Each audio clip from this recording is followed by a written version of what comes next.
Pessoal, antes de começar a assistir o vídeo, por favor não deixe de dar um like, pois ajudará muito no crescimento do canal. E se por acaso gostar do conteúdo, não deixem de se inscrever e ativar o sininho para não perder os próximos vídeos. Dado o recado, vamos para o relato.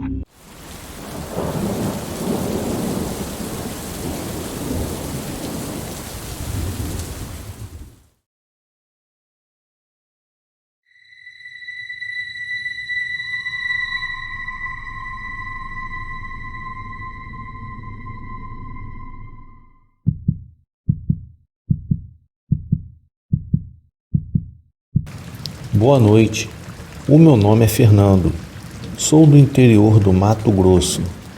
Não citarei o nome da cidade, pois acredito que isso poderia me trazer problemas futuros. Em 1970, eu tinha 30 anos de idade. Foi quando eu reuni dois dos meus melhores amigos, o Júnior e o Claudemir, para passarmos um final de semana pescando. Era o mês de abril, era uma noite quente. Estávamos apenas nós três no barco. Havíamos levado petiscos, bastante cerveja e levamos uma churrasqueira, é claro, e material de pesca para passarmos aquele final de semana, sem o estresse do dia a dia.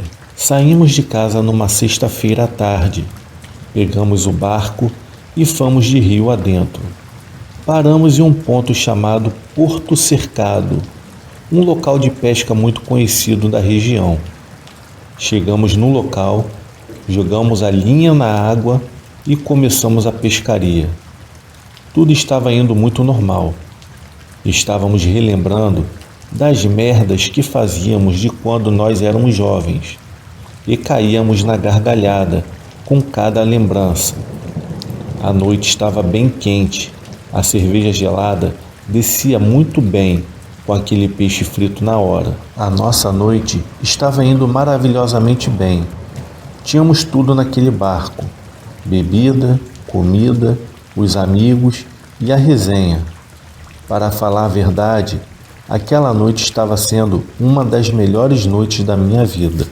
Até que, quando chegou às 2 horas da manhã, começamos a ouvir barulhos. Os macacos gritando em meio à mata. No início não ligamos, pois todos os macacos têm essas atitudes quando aparece algum tipo de predador por perto. Porém, os gritos dos animais começou a ficar mais intenso e mais alto. Foi então que aquela agitação nos chamou a atenção. Foi quando no meio da mata uma luz bem forte apareceu. Era uma luz tão forte que os meus olhos doeram e eu não conseguia ver mais nada. E em poucos segundos, aquela luz enfraqueceu e no meio da mata saiu uma bola de energia muito grande, mais ou menos do tamanho de um avião. Aquilo nos deixou muito confuso. Aquela bola de luz subiu até os céus e desapareceu por entre as nuvens. Eu fiquei sem entender nada. Já os meus dois amigos ficaram embasbacados. Foi então que decidimos parar a pescaria, pois já eram 2 da manhã. Então fomos para o interior do barco para dormir. Estávamos bem confusos. Pouco tempo depois, eu me lembro que eu acordei com os gritos do Júnior, mandando o Claudemir entrar para dentro da embarcação. O Júnior estava gritando muito: Claudemir, pelo amor de Deus, Claudemir, o que você está fazendo? Entra, Claudemir, pelo amor de Deus. E um barulho alto de alguma coisa que estava acima do nosso barco. Quando eu olhei para o Claudemir, ele estava com um feixe de luz em cima dele e o Júnior não parava de gritar. Foi quando o Júnior decidiu puxar o Claudemir pelo braço para dentro do barco. O Claudemir estava igual uma estátua, sem falar uma única palavra, e os seus olhos estavam arregalados e vidrados. Eu estava em pânico. Foi quando eu decidi tentar ligar o barco e para minha surpresa, o barco estava sem energia, ou seja, estávamos presos naquele local e com alguma coisa bizarra querendo nos pegar. O que deu a entender é que aquela coisa estava tentando abduzir o Claudemir. Aquilo ficou em cima do nosso barco por uns 10 minutos, que mais parecia um ano, até que, do nada, aquela coisa foi embora e o barco voltou a funcionar. Então decidimos ir embora na mesma hora. O Claudemir continuava mudo, sem falar uma única palavra. Chegando na nossa cidade na parte da manhã, com a adrenalina nas alturas, fomos direto para o hospital, pois quando o médico chamou eu e o Júnior para saber o que havia acontecido com Claudemir, pois o mesmo estava em estado de choque, foi aí que contamos tudo para o médico.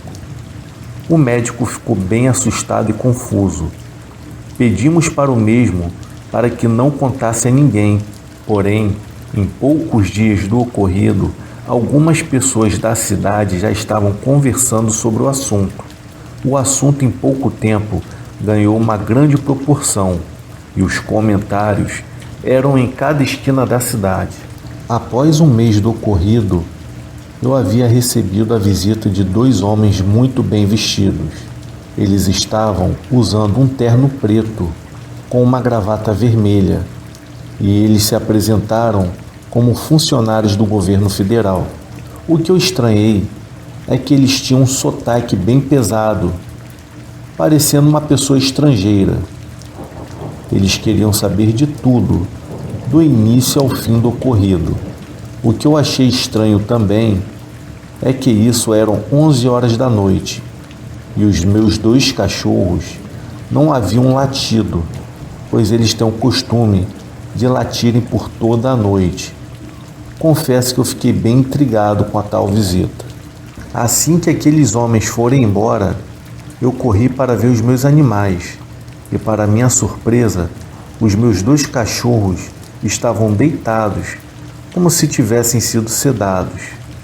Após 2 dias, eles morreram misteriosamente.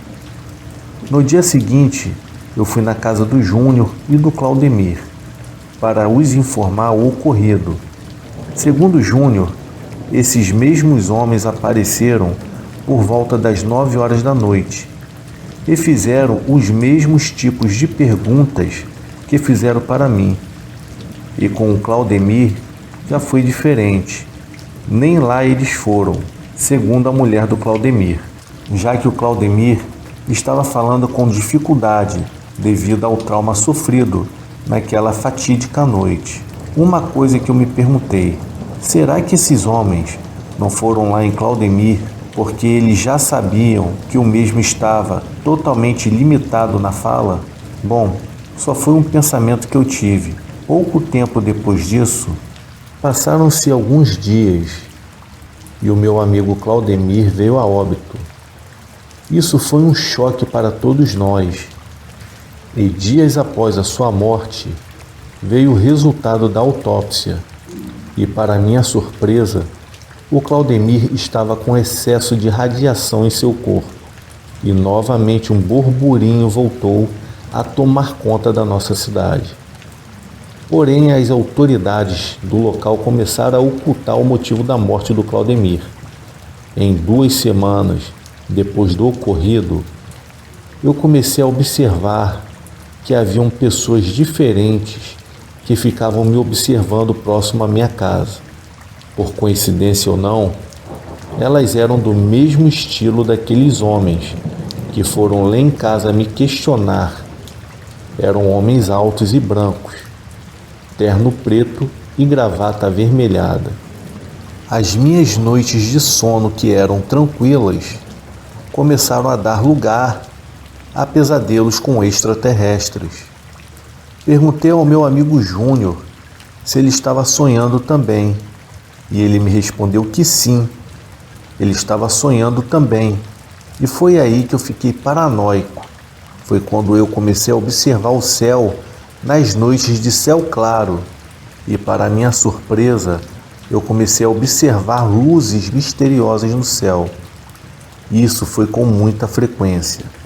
Certa vez, ao sair de casa pela manhã para comprar pão, eu me deparei com 2 pessoas penduradas, dando manutenção no poste de luz em frente à minha casa. Eu achei bem estranho, porque aquela empresa eu nunca tinha visto ali. E foi aí que eu desconfiei. Eu fui até a empresa responsável pela manutenção de energia elétrica da cidade para saber se eles haviam contratado alguma empresa terceirizada para a realização dos serviços de manutenção. E para minha surpresa, a empresa de energia elétrica me informou que eles não contrataram nenhuma empresa terceirizada para ajudá-los nas tarefas. Aquilo caiu como uma bomba em meu psicológico. Eu estava ficando em pânico, por mais que eu tentasse me controlar. A minha esposa estava muito assustada também com tudo o que estava acontecendo, pois eu a enchia o seu ouvido com as minhas deduções de que eu poderia estar sendo monitorado por pessoas estranhas. Até que certa vez, a esposa do Júnior foi na minha casa para saber se o Júnior estava comigo. Eu respondi para ela que não, ele não estava e que eu não tinha o visto. Eu informei que o Júnior deveria estar dando manutenção no barco. Ela me agradeceu e me falou que iria dar mais um tempo para ver se ele chegaria em casa, pois ele não tinha aparecido para almoçar. Ao chegar da noite, a esposa do Júnior retornou para minha casa e me informou que o Júnior não havia chegado em casa ainda e que ela estava ficando muito preocupada com a falta dele.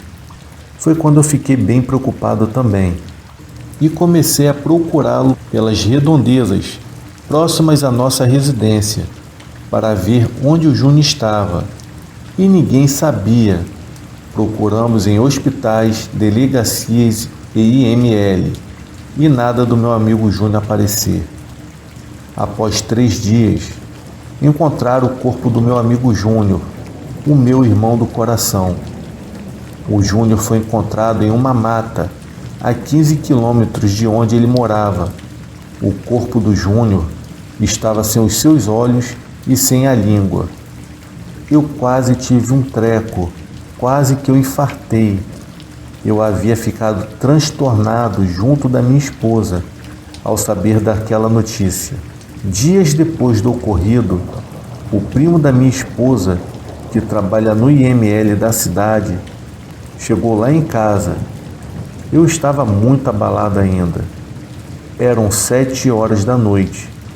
O primo da minha esposa nos disse desse jeito: eu preciso contar algo muito sério para vocês.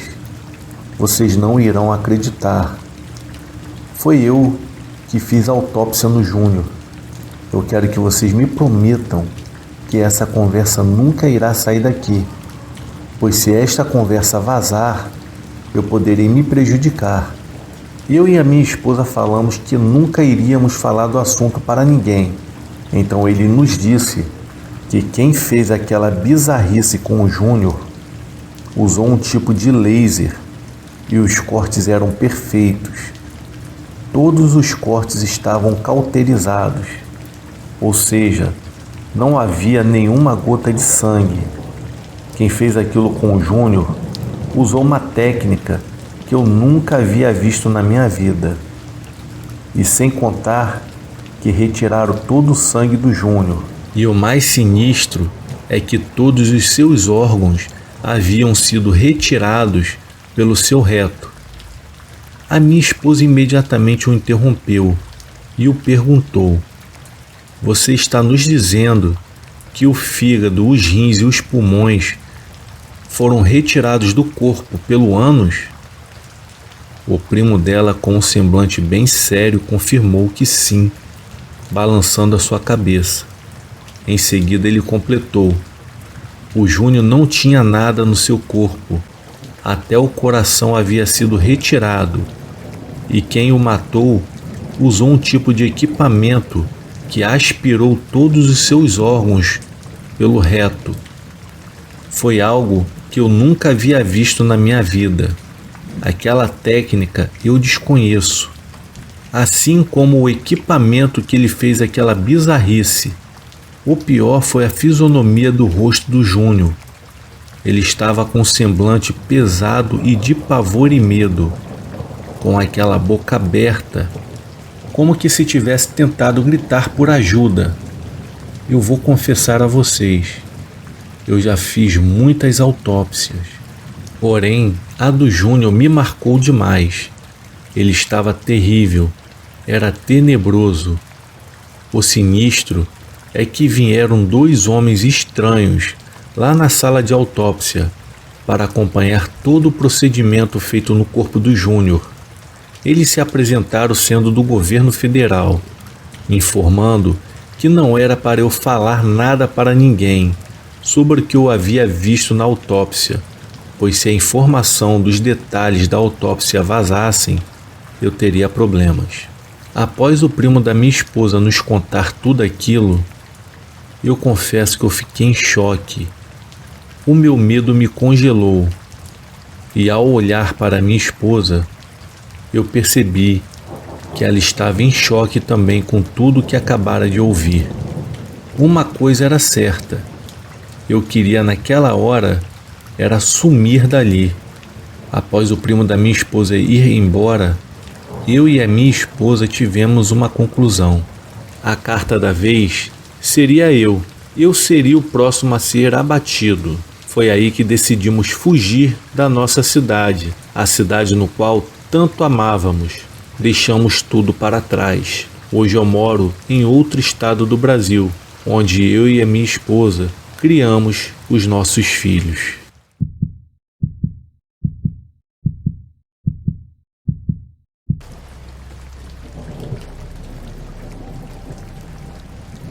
Boa noite. O meu nome é André. Sou natural do Rio de Janeiro, capital. Tenho 40 anos de idade. Eu trabalhei há 15 anos como técnico em necrópsia. Para falar a verdade, eu adorava o meu serviço. Em 2020, o meu plantão era das 10 horas da noite às 6 horas da manhã. Ao todo, eu trabalhava 40 horas semanais. Certo dia, em setembro de 2020, eu tinha acabado de chegar no necrotério e logo soube que o meu colega de trabalho não iria comparecer porque o seu filho tinha sofrido um acidente. Neste dia, eu iria ter que fazer o plantão sozinho. Então, me preparei e fui para a sala de necrópsia. Chegando lá, eu me deparei com o corpo de um jovem que aparentava ter uns 25 anos. Na verdade, eu nunca tive o costume de conferir o nome e a idade na ficha, e pelo que eu tinha visto, ele tinha uma grave lesão na cabeça e com escoriações pelos braços e pernas. Provavelmente tenha sido um acidente de moto. Então, comecei a preparar os materiais que seriam usados no corpo do rapaz. Quando eu terminei de separar o material, eu saí da sala de necrópsia e fui tomar um café. Nesta noite, o meu plantão estava muito tranquilo, pois só tinha um corpo, e isso era raridade no necrotério em que eu trabalhava. Eu aproveitei a noite tranquila para ligar para o meu irmão, pois tinha um bom tempo em que não conversávamos, pois ele morava no interior do Rio de Janeiro. Depois de um tempo de conversa, eu olhei para o relógio e já se passava da 1h da manhã. Foi quando eu decidi voltar para a sala de necrópsia. No caminho faltou luz. Eu estava no corredor que ligava à sala. Em seguida, entrou a luz de emergência do necrotério. A luz de emergência era uma luz bem fraca, dando assim um ar sinistro. De repente, eu ouvi um barulho de bandeja caindo no chão da sala da necrópsia. Instantaneamente, eu me congelei e um medo tomou conta de mim.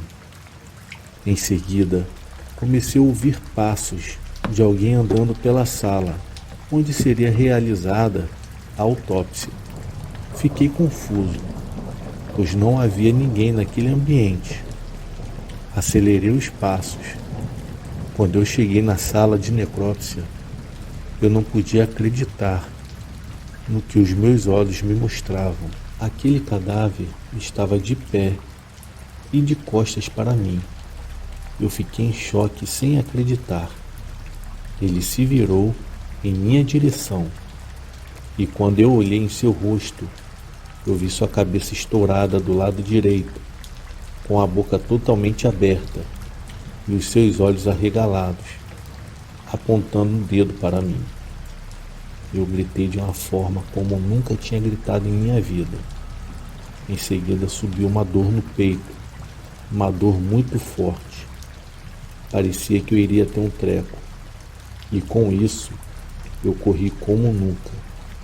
No percurso, eu encontrei o vigilante, que fazia a ronda do necrotério. Eu estava em desespero e com muita falta de ar. O vigilante, ao me ver naquele estado de desespero, ficou sem entender o que estava acontecendo. Foi quando eu falei para ele que o cadáver que tinha chegado no dia e que estava na sala de necrópsia tinha ganhado vida, e aquilo ali não era normal. Eu estava muito assustado e passando mal.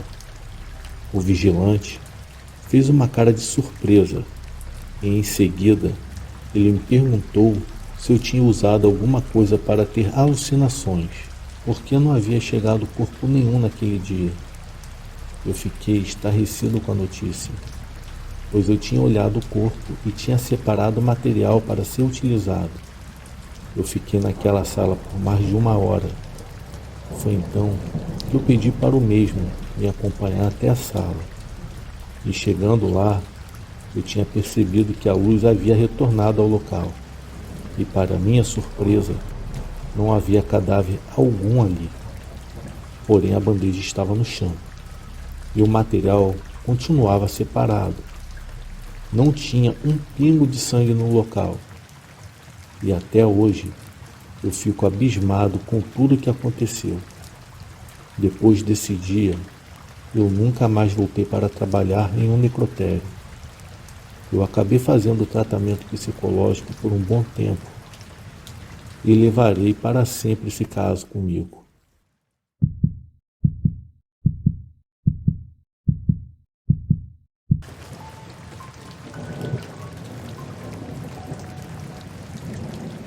O meu nome é Benício, eu tenho 33 anos, eu moro no Rio de Janeiro. Hoje eu irei contar um relato que aconteceu comigo e a minha namorada no ano de 2021 e que a partir deste dia a minha crença mudou para o resto da minha vida. Eu sempre gostei de acampar para ficar mais próximo à natureza. Adoro tomar banho de cachoeira, ouvir o som dos pássaros. Eu sempre me senti em paz nestes lugares e toda oportunidade que eu tinha de passar algum final de semana longe do estresse da capital, eu não pensava 2 vezes. Eu arrumava minha mochila e partia sem destino para mais uma viagem. Toda vez que os meus pais ficavam sabendo que eu iria acampar, os mesmos me pediam para eu ter cuidado, pois os lugares que eu tinha o costume de acampar eram bem afastados da cidade, pois hoje em dia a criminalidade está em um nível altíssimo em todos os lugares.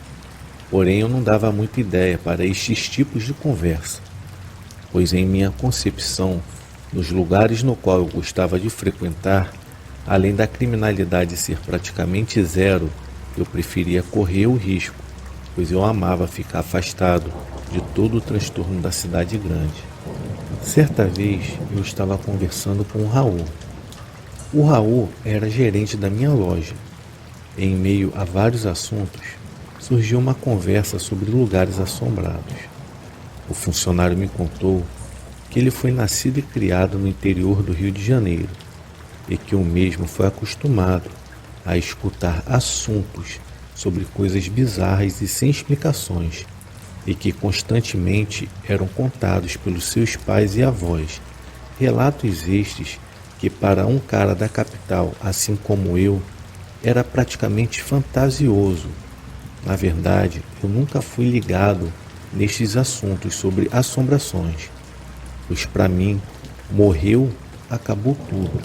Eu era bastante cético nestes tipos de assunto. Até que passaram-se alguns dias, eu acabei conhecendo a Júlia, que atualmente se tornou a minha namorada, pois no ano passado estávamos nos conhecendo melhor. A Júlia era bem diferente de mim. Ela acreditava em assombrações e em vida após a morte. No geral, ela acreditava até em lobisomem, algo que para mim era uma loucura, isso tudo, pois segundo ela, por ter sido criada a maior parte da sua vida na roça, mais precisamente no interior do Ceará, então era normal acreditar nestes assuntos. Inclusive, segundo ela mesma, já presenciou algumas vezes. Na verdade, ela me lembrava até o Raul, com esses tipos de assunto. Foi aí que me deu um estalo em minha mente. Será que isso tudo não é verdade? Não é possível, tanto a Júlia quanto o Raul têm o mesmo tipo de assunto. Como pode isso? Já acampei em vários lugares e nunca vi nada de anormal. Bom, na verdade eu fiquei em transe, pensativo, ao ponto de não prestar atenção no restante da conversa com a Júlia. Lembro-me que eu fiquei com aquele tipo de assunto em minha cabeça durante o restante do dia. No dia seguinte, eu perguntei a Júlia se ela gostaria de acampar comigo. Ela não titubeou e aceitou o meu convite. No caso, seria para irmos a um lugar chamado Aldeia Velha, uma cidadezinha aqui no interior do Rio de Janeiro, um local perfeito para acampamento, em meio à natureza e próximo a várias cachoeiras. Foi então que eu marquei para o próximo final de semana. Quando foi sexta-feira, após o almoço, eu fui para minha casa arrumar as minhas coisas para acampar com a Júlia. Assim que eu terminei tudo, passei em sua casa e fomos rumo à Aldeia Velha. A viagem foi super de boa. Chegamos no entardecer e fomos logo arrumando a nossa barraca no local. Estava muito frio no dia. Pouco tempo depois, estávamos conversando e tomando um bom vinho dentro da barraca, ao som da cachoeira, que estava a alguns metros de onde nós estávamos. Após algumas horas, acabamos pegando no sono. Lembro-me que eu acordei com o barulho de alguns animais, que pareciam estar bastante assustados durante a noite, e isso me deixou um pouco intrigado.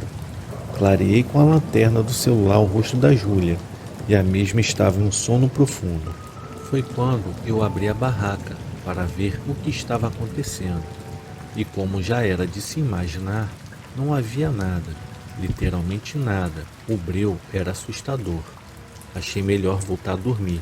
Demorei um pouco a pegar no sono, assim adormecendo depois de um tempo. No dia seguinte, perguntei a Júlia se ela tinha ouvido alguma coisa de anormal. A Júlia me respondeu que não.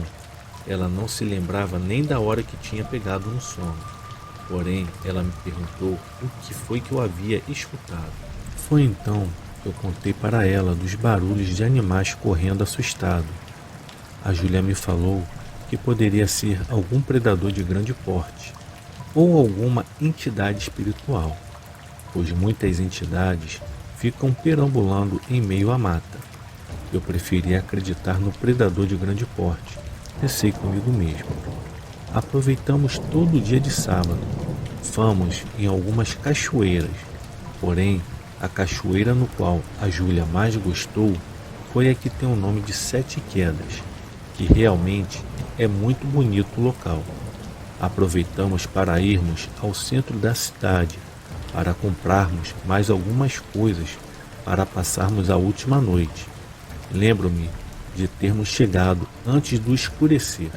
Fizemos o mesmo ritual da noite anterior.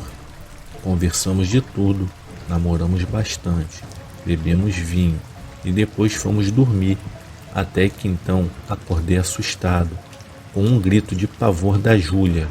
Quando percebi, a Júlia não estava comigo na barraca. A barraca estava totalmente aberta. Eu me lembro de um pavor gigantesco que tomou conta de mim. A minha espinha estava congelada. Com a luz do celular, peguei a lanterna que estava em minha mochila. E quando eu saí da barraca, eu vi algo bizarro. A Júlia estava paralisada, como uma estátua, completamente em estado de choque. E em sua frente começaram a aparecer algumas bolas de luz. Eram umas 5 bolas do tamanho da nossa barraca. Estas bolas de luz estavam a uns 20 metros de distância. Eu fiquei muito confuso com aquilo. Foi quando aquelas bolas, em pouco tempo, começaram a desaparecer. Eu peguei a Júlia pelo braço. Foi quando ela me olhou completamente assustada e começou a chorar. Corremos para a barraca. Ficamos o restante da madrugada acordados. Quando foi 5h30 da manhã, desmontamos a barraca e arrumamos as coisas no carro para pegarmos em seguida a estrada de volta para casa. No carro, a Júlia mais calma me contou que ela acordou com um barulho estranho em meio à madrugada. O barulho estava ao lado da nossa barraca. Foi quando ela percebeu que era uma pessoa e que na verdade parecia ser uma criança. Segundo a Júlia, ela abriu a barraca, colocou a sua lanterna para fora e confirmou o seu achismo. Sim, era uma criança e estava se distanciando da nossa barraca. A criança parecia estar perdida. Foi quando a Júlia foi na direção da tal criança e colocou a luz da lanterna em sua direção. E para sua surpresa, alguém tocou em suas costas.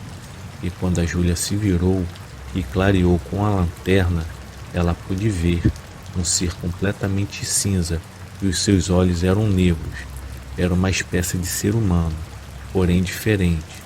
Foi quando ela gritou e acabou ficando sem os movimentos das pernas e braços. Eu fiquei muito assustado com todo o ocorrido. Depois deste dia, eu nunca mais tive coragem de acampar. Eu passei a acreditar de uma forma geral que não existe apenas a nossa vida aqui nesta terra. Hoje, eu passei a acreditar da pior forma que além de nós, temos também outros habitantes, que eu não sei dizer se estes seres são espirituais ou se são seres encarnados que vivem perambulando nesta terra, no qual muitos mistérios ainda existem e que ninguém sabe explicar.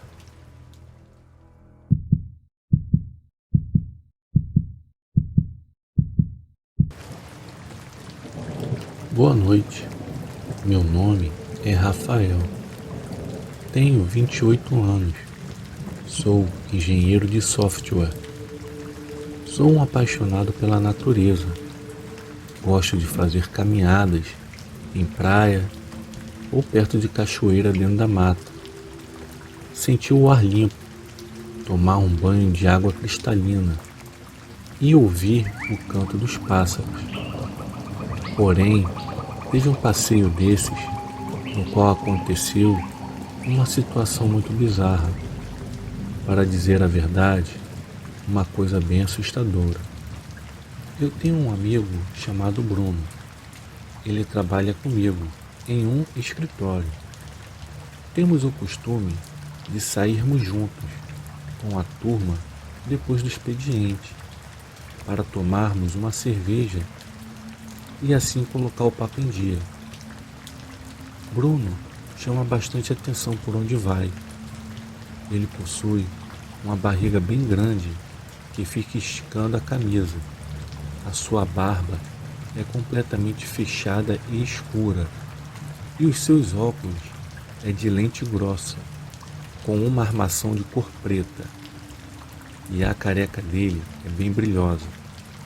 Apesar dos 30 e poucos anos. O Bruno é da zoeira, fala alto, gosta de colocar apelidos nos amigos e quando conta alguma piada, ele mesmo ri das próprias e solta aquela gargalhada com os dentes todo trepados um em cima do outro.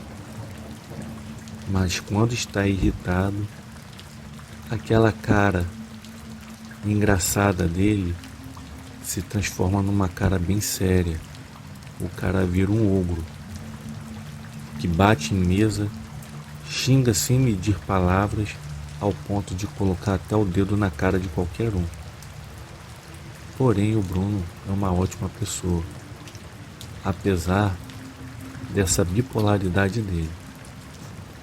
Em uma quinta-feira, Bruno chamou o pessoal para passar o fim de semana no sítio dos tios, lá para as bandas de Vitória de Santo Antão. Foi aí que sábado bem cedinho partimos em 2 carros, rumo ao sítio. Chegando lá, o sítio era bem bacana. A casa era grande e com um terraço vasto, vários quartos, piscina, campinho para jogar futebol e em volta uma mata fechada. Os donos já estavam preparando uma feijoada para nós. Depois do almoço, a maioria se espichou nas redes do terraço. Só eu que fiquei indagando o Bruno, com perguntas do tipo: meu irmão, o que tem depois daquela mata? E o Bruno, meio grogue por causa do sono, me respondia: cara, tem um rio abaixo, dá uns 30 minutos a pé. Vale a pena tirar um dia para tirar as fotos, mas tem que ser cedo. Qualquer coisa amanhã, podemos chamar o pessoal e partirmos para lá. Foi então que eu o questionei: tá louco, porque amanhã, cara? Vamos agora. Não estamos fazendo nada. Calça o tênis e vamos, caralho. Vamos pra lá. Qualquer coisa amanhã a gente leva o pessoal. O Bruno fez uma careta de preguiça, porém ele entrou na minha pilha. Ninguém mais topou o passeio. Foi então que a tia do meu amigo Bruno nos viu sair. Eu questionou com a voz séria: você vai entrar naquela mata essa hora, meu filho? Cuidado, que já já vem o sereno. Fique atento, pois ele tem o costume de aparecer. Desde quando você era menino, eu conto essa história para você. Você se lembra, não lembra? Bruno assinou com a cabeça para a tia, confirmando que sim. Na verdade, eu não entendi que advertência foi aquela que a tia do Bruno tinha feito para ele. O Bruno não quis tocar no assunto comigo, e eu muito menos o indaguei, pois eu estava querendo mesmo era conhecer o tal local da cachoeira. Seguimos floresta dentro. As árvores altas quase não deixavam o resto de luz da tarde entrar. Era aquele silêncio. Andávamos calados, prestando atenção no caminho estreito. Depois de um bom tempo de caminhada de mata dentro, veio um assobio agudo e forte. Um assobio de gente e não de bicho. O meu amigo parou e ficou espiando ao redor, com a boca aberta. O Bruno me olhou assustado e me falou: Rafa, é melhor voltarmos, pois o negócio aqui está ficando esquisito. Eu, sem entender de nada, retruquei: que isso, irmão? Daqui já estou vendo a clareira. Vamos rapidinho até lá. Eu apontei o dedo para onde a floresta dava mais espaço ao pouco do sol que nos restava. Foi aí que eu reparei uma pessoa no meio da mata. Parecia um homem negro, que deveria ter uns 35 anos. Os seus olhos estavam arregalados. Na mão havia uma espécie de chicote, ou era uma miragem feita pela mistura da luz e sombra. Foi então que eu perguntei ao Bruno: Bruno, quem é aquele camarada lá na frente? Você o conhece? O Bruno olhou para mim e retrucou: Tô vendo ninguém não, irmão. Vamos cair fora, vai por mim. Caramba, de onde foi que a gente veio? Ele tirou os óculos, limpou as lentes na camisa e os colocou de volta no rosto. Eu percebi que as suas mãos tremiam.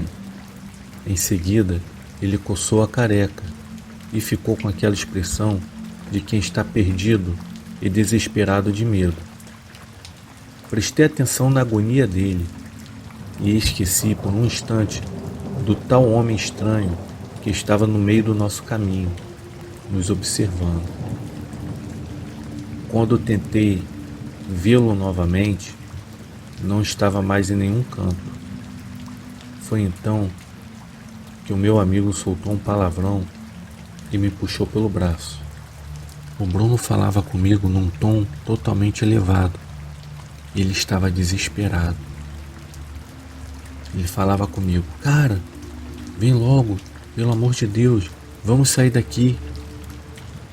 E em seguida, no meio do seu desespero, ele soltava frases do tipo: Meu Deus, eu não estou conseguindo achar o caminho. Meu Deus, me ajuda, pelo amor de Deus. Não deixa isso acontecer com a gente, pelo amor de Deus. E o pior de tudo, a noite havia caído. Só tínhamos a luz de uma lanterna apenas. Vendo todo aquele desespero do Bruno, entendi que eu deveria me preocupar também. Do nada, voltaram os assobios. Agora eram mais longos e estavam mais próximos de nós. Aquilo me deixou em um pânico terrível e a saída não aparecia, nem sinal do atalho que nos trouxe. Dava a impressão de que as folhas largas iam se fechando na nossa frente, enquanto tentávamos passar. Bruno parou e começou a orar e pedir a Deus pela nossa vida. Ele gritava muito. Eu tentei falar com ele, para ele tentar se acalmar. Eu falava: Bruno, calma, calma, pelo amor de Deus, Bruno, calma. Eu preciso que você tenha calma. E nada acontecia. Não adiantou de nada, pois ele estava muito desesperado. E o desespero dele acabou tomando conta de mim também, pois eu comecei a perceber que algo de ruim estava prestes a acontecer conosco.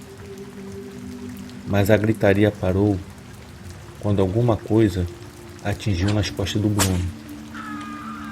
Só ouviu o barulho. O barulho era de como se fosse uma chicotada dada em algum cavalo. Depois veio a outra, e mais outra, e mais outra. Não dava para enxergar o chicote e nem quem estava dando a chicotada no Bruno. O que eu me lembro de ter visto foi o Bruno encolhido e em seguida rolando pelo chão. O meu desespero foi tão grande que eu corri freneticamente. E de acordo com que eu ia me distanciando, a voz do Bruno ia ficando para trás, num grito de pedido de socorro, um grito terrível. Fiquei preocupado, corri por alguns metros em meia escuridão. Foi quando eu lembrei que eu estava com meu telefone no bolso e que eu poderia usar a lanterna dele. Depois de alguns minutos, procurando o caminho, acabei encontrando a trilha que dava para a casa dos tios do Bruno. E percebi que os assobios estavam vindo em minha direção. Foi aí que o meu desespero aumentou. Parecia que eu iria morrer. À altura do campeonato, eu não escutava mais a voz do Bruno. Quando eu cheguei no sítio, eu observei que o Bruno estava saindo da mata, pelo outro lado do sítio. Ele estava cambaleando, e ao chegar próximo dele, eu vi que ele estava cheio de marcas de chicotada, algo terrível. O Bruno mal conseguia falar comigo. Chegando na casa dos tios do Bruno, os nossos amigos ficaram apavorados com a situação, pois o Bruno estava todo cheio de sangue nas costas. Foi aí que os tios do Bruno nos contaram que fomos vítimas do Matim Pererê, ou simplesmente Saci Pererê. Logo entendi da pior forma que em lugares de roça há muitos mistérios, os quais devemos sempre respeitar.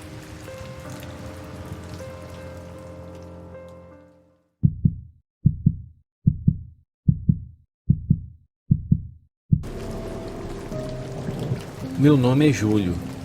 Recentemente fui testemunha de uma história macabra e singular, dessas que estamos acostumados a ver apenas em filmes. No entanto, descobri que a realidade muitas das vezes imita a ficção. Ou será que é a ficção que imita a realidade? Sinceramente, não tenho respostas e deixo para você tirar suas próprias conclusões. Eis apenas os fatos, como ocorreram. Moro num pequeno conjunto residencial próximo ao centro da cidade. Meu apartamento é o de número 606, logo abaixo do apartamento de número 616, onde vive ou vivia a protagonista desta insólita história. Chamava-se Dona Agnes, uma senhora de 80 e poucos anos, tímida e reservada. Viúva e sem filhos, era vista poucas vezes fora de seu apartamento, desde que seu marido faleceu, há cerca de 1 ano. Passava seus dias sozinha, sem receber visitas. Apesar da idade avançada, Dona Agnes era ágil e lúcida, sem muitas dificuldades para andar e realizar algumas tarefas domésticas, apesar de uma cifose que lhe deixava ligeiramente corcunda. Dona Agnes passava quase o tempo todo em seu apartamento, e suas saídas se limitavam às compras no mercadinho perto da esquina. Às vezes, ficava dias seguidos dentro de sua casa sem sair, o que levava os vizinhos a terem receio de que a solitária senhora pudesse de uma hora para outra ter algum mal súbito e acabar falecendo sem ninguém saber. Nas poucas vezes que tive a chance de vê-la pessoalmente, Dona Agnes me pareceu ser uma pessoa simpática, simples nas suas maneiras e de poucas palavras. Talvez seu jeito reservado e solitário se devesse à saudade e à falta de que sentia do marido, com o qual foi casada por mais de 60 anos, coisa muito rara hoje em dia. Fora isso, ela me parecia uma senhora como qualquer outra, mas todos nós escondemos segredos, e muito em breve o segredo de Dona Agnes viria à tona, acabando por envolver a mim e a todos os vizinhos do prédio. Tudo começou há algumas semanas. Era já tarde da noite, e lembro que estava deitado em minha cama, naquele estado intermediário entre a vigília e o sono. Pela janela, a luz amarelada dos postes da rua penetrava no quarto, formando uma linha reta até a parede. Em certo momento, comecei a escutar um som de passos vindo do andar de cima do apartamento de Dona Agnes. Eram passos pesados e firmes, que ressoavam pelo teto. Por um longo tempo, fiquei a escutar aquele som monótono, que parava por alguns segundos e logo depois recomeçava. Juntamente com o barulho dos passos, também dava para se ouvir a voz da velha senhora, como se estivesse conversando com alguém, embora eu não conseguisse discernir bem as palavras. Nisso se passaram 10, 20, 30 minutos e Dona Agnes continuava a perambular o seu apartamento, falando sozinha para as paredes. Imaginava eu, olhei as horas, 1h30 da manhã. Os ruídos continuaram por mais algum tempo, e então cessaram subitamente. Finalmente, a velha está com sono e vai dormir, pensei. E pelo resto daquela noite, não ouvi mais barulhos estranhos, vindo do andar de cima. Na manhã seguinte, ao encontrar-me com os vizinhos, alguns dentre eles comentavam cerca do estranho comportamento de Dona Agnes na noite anterior, principalmente dos barulhos estranhos. Percebi que eu não tinha sido o único incomodado com aquela ocorrência. E como era de se esperar, nesse momento começaram as fofocas e boatos a respeito da saúde mental da viúva solitária, com alguns questionando se ela estaria realmente no domínio das suas faculdades mentais plenas.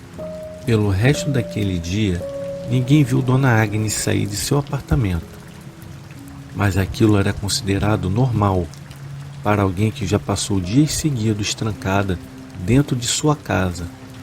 Apesar da minha forte curiosidade de saber o que estava acontecendo, deixei o assunto para lá. Seja o que for, o tempo há de esclarecer. Os dias foram passando, mas nem sinal da idosa viúva.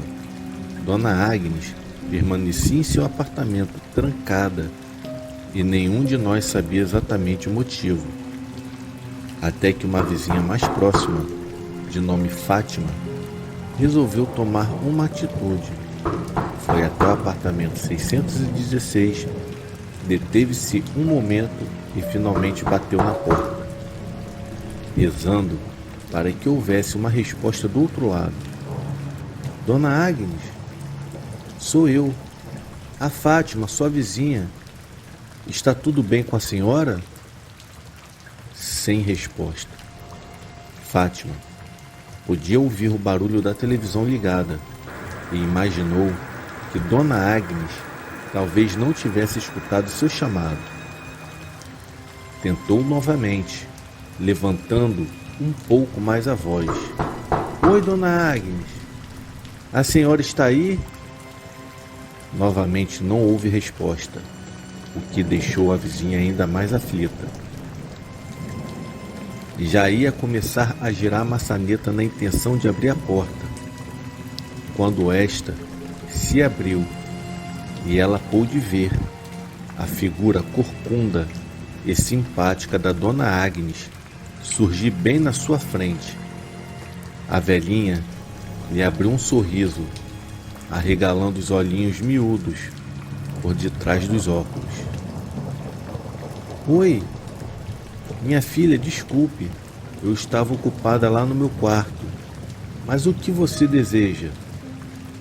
Nada não. Eu só queria saber como a senhora estava. É que já faz um longo tempo que eu e os outros vizinhos não a vemos e já estamos preocupados que tivesse acontecido alguma coisa, entende?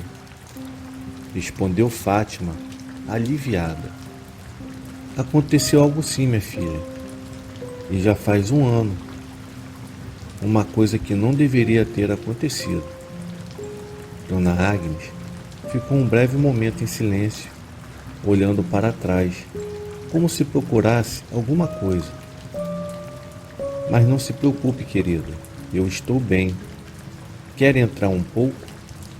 Por favor, não repare a bagunça. Não, obrigada. Tenho que fazer umas coisas. Só queria saber como a senhora estava. Tenha um bom dia. Antes de sair, Fátima não pôde evitar de dar uma rápida bisbilhotada no apartamento da vizinha, reparando um terno preto em cima do sofá. Certamente pertencera ao marido de Dona Agnes, concluindo daí que ela estava organizando os pertences do falecido. Dona Agnes percebeu a curiosidade da vizinha. Bonito, não é? Era do meu querido Rubens. Que Deus o tenha em paz. Eu o encontrei todo embolado dentro do guarda-roupas. O Rubens era todo desleixado, com suas próprias roupas, acredito. Ah, entendo. Bom, mas tenho mesmo que ir. Se precisar de alguma coisa, pode falar comigo. Moro aqui ao lado, disse Fátima, finalmente saindo.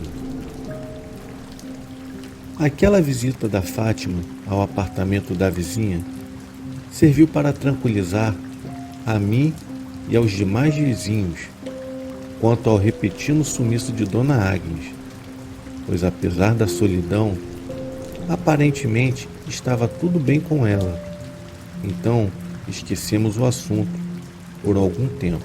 Nos dias que seguiram, Dona Agnes foi vista algumas vezes saindo de seu apartamento, mas apenas por breves períodos de tempo.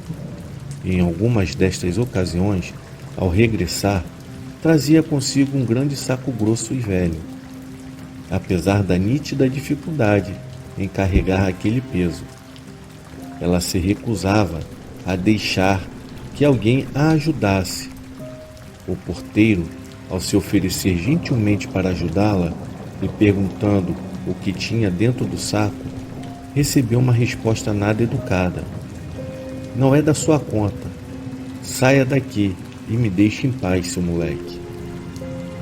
Eu consigo levar isso até o meu apartamento. Não preciso da sua ajuda, nem da de ninguém. Aquela que foi a última vez que Dona Agnes foi vista fora de seu apartamento. E a partir daí, seu comportamento se tornou mais misterioso. Quem passava em frente à sua porta dizia, por exemplo, que podia ouvi-la novamente falando sozinha, como se estivesse com mais alguém em sua casa. Quanto a mim, ainda não tinha presenciado nada de anormal, com exceção do barulho de passos naquela madrugada. Isso durou até uma certa noite na semana passada. Nessa noite, em particular, chovia bastante, como se Deus tivesse enviado uma segunda versão do dilúvio bíblico. Eu estava deitado, assistindo um filme, quando um trovão ensurdecedor acabou com toda a energia do lugar. Na escuridão, apenas se ouvia o retumbar furioso do vento e da chuva lá fora. Nessas condições, fechei os meus olhos e sem outra alternativa tentei dormir. Mas apenas por pouco tempo, pois fui acordado logo em seguida, não por outro trovão, mas sim por um barulho familiar que vinha do andar de cima. Um barulho de passos. Lá estava novamente Dona Agnes, com insônia, andando em círculos em seu apartamento. Apesar do barulho da chuva, era possível ouvir nitidamente o som dos seus pés ressoando no andar de cima. Como se não fosse estranho o bastante, ainda pude ouvir a velha conversando sozinha, e dessa vez podia-se distinguir as suas palavras. Mas foi então que tive a impressão de escutar algo que não esperava.